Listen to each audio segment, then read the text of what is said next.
కొద్దిగా ఓవర్ గా పెట్టారు రాజకీయ పరంగా. కొన్ని డైలాగులు బాగుండే కానీ ఏ డ్రెస్ వేసాడు, ఏ ప్యాంట్ వేసాడు నన్ను అడిగితే అడిగావు కానీ ఇంకెవరిని అడగమాకపోయా. రాజకీయ పరంగా కొద్దిగా ఓవర్ ఉంది. నిజ స్వరూపాన్ని ఈ రోజు చూడబోతున్నాం. నీ గురించి నువ్వేంది రాంగ్ ఇన్ఫర్మేషన్ అన్నా. ఓజీ ఎప్పుడు కొద్దిగా బాధపడ్డావు. నమస్కారం. ఉస్తాద్ భగత్ సింగ్ నిన్న ప్రీ రిలీజ్ ఈవెంట్ కూడా చాలా సక్సెస్ఫుల్ గా అయింది అనమాట. సో అంతకు ముందు రోజు ట్రైలర్ వచ్చింది, అది ఎట్లా అనిపించింది అన్న మీకు? ఓజీ ఎప్పుడు కొద్దిగా బాధపడ్డావు.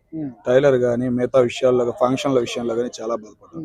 కానీ ఈ సినిమాలో ఏదైనా కానీ సాంగ్ తో మొదలైంది.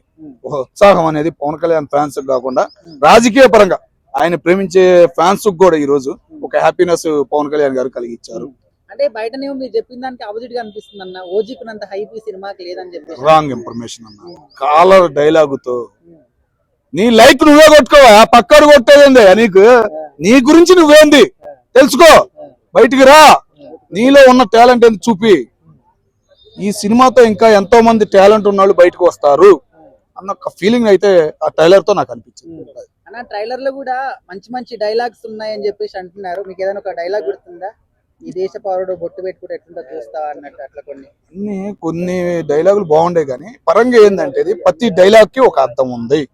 అటు దేశంలో జరుగుతున్న యుద్ధాల పరంగా గానీ, ఇటు లోకల్ గా జరుగుతున్న యుద్ధాల పరంగా గానీ, రాజకీయ పరంగా ఆయన ఎదుర్కొంటున్న కొన్ని సమస్యలు గానీ ఒక సినిమా డైలాగులో ఈ రోజు మాకు కనబడబోతుంది.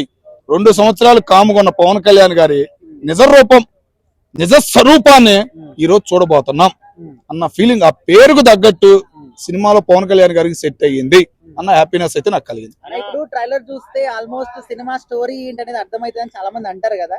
సో మీకేమైనా అర్థమైందా స్టోరీ అంటే? ఇది గబ్బర్ సింగ్ ఉంది కదన్న, గబ్బర్ సింగ్ లో కొద్దిగా ఓవర్ గా పెట్టారు.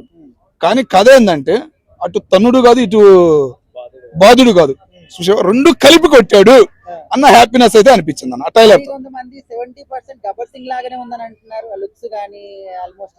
ఇక పోలీస్ డ్రెస్ చేస్తే గబ్బర్ సింగ్ గుర్తొచ్చేస్తాడు. ఇక అదే పరంగా వీళ్ళు కూడా డైలాగులు వదిలేరు తప్ప, కింద కామెంట్లు కానీ ఏ అట్ట వదిలేరు తప్ప కొద్దిగా ఓవర్ ఉంది. నిజమైన డైలాగులు ఓపెన్ గా వచ్చినాయి. పవన్ కళ్యాణ్ తొలిపేమ అప్పుడు చిన్నప్పుడు ఏ డైలాగులు వచ్చేసాయి కదా, ఆ డైలాగులు మళ్ళీ ఇప్పుడు కనపడ్డాయి అని హ్యాపీనెస్ కనపడ్డాయి. ఓవరాల్ గా ట్రైలర్ చూసిన తర్వాత సినిమా ఏ రేంజ్ లో హిట్ అవుతుంది అంటే మీరు ఏం చెప్తారు? బెనిఫిట్ షోలు పడితే ఏంటంటే ఎగ్జామ్స్ కూడా అయిపోయినాయి, ఫ్యాన్స్ ఫుల్ హ్యాపీగా ఫీల్ అవుతారు. ఫస్ట్ ఏంటంటే అది కాలర్ పాటను చూసావా, ఆ పాటకే బాక్సులు బద్దలవుతాయి అని హ్యాపీనెస్. పవన్ కళ్యాణ్ ఫ్యాన్సే ఈ సినిమా వచ్చిందనే మర్చిపోండి మనం చూడలేదని అని చెప్పి అంటున్నారు, మీరేమంటారు? పవన్ కళ్యాణ్ ఫ్యాన్స్ అంటున్నారు. నన్ను అడిగితే అడిగావు కానీ ఇంకెవరిని అడగమాకపోయా. నేను బాలయ్య ఫ్యాన్ అని చెప్పి నువ్వు నన్ను అడుగుతున్నావేమో గానీ పోయి పవన్ కళ్యాణ్ ఫ్యాన్స్ అడుగుతావా? ఎంత హ్యాపీనెస్ గా ఫీల్ అయ్యారా? ఎన్ని వీడియోలు పెడుతున్నారు సోషల్ మీడియాలో. మరి నిన్న వచ్చారు స్టూడియోకి, అందరు ఎంతమంది వచ్చారు? చిత్తూరు నుంచి, నెల్లూరు నుంచి వచ్చారా లేదా?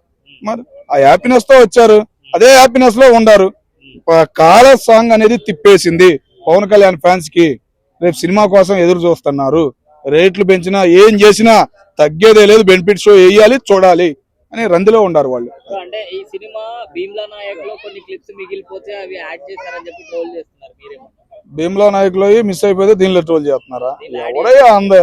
దానికి దీనికి ఏమైనా పోలిక ఉందా? నువ్వు ఏదైనా గబ్బర్ సింగ్ గురించి చెప్పినా కొద్దిగా ఏదైనా నమ్మడానికి ఉంటది, దానిలో దీనిలో వేసారా బాబు అని అంటానికి. దానికి దీనికి ఏమైనా పోలిక ఉందా చెప్పు నాకు? ఆ సినిమాకి దీనికి ఏమైనా పోలిక ఉందా చెప్పు నువ్వు? డ్రెస్సులు చూసి పట్టుకుంటారు, అదే వచ్చిన తెప్పులు. ఏ డ్రెస్ వేసాడు, ఏ ప్యాంట్ వేసాడు, ఇదే గోళ. మా బాల వదులుతారు చూసావా, విగ్గు పెట్టుకున్నాను, అది పెట్టుకున్నా. ఇది కాదయా సినిమా. స్టోరీ ఉందా లేదా, డైలాగ్ పట్టుందా లేదా, అది ఆ డైలాగ్ బాగా గుచ్చినట్టుందా లేదా, అది చూడాలి. బాగా గుచ్చింది, మరి ఇంకేం కావాలి చెప్పు. అది రైట్.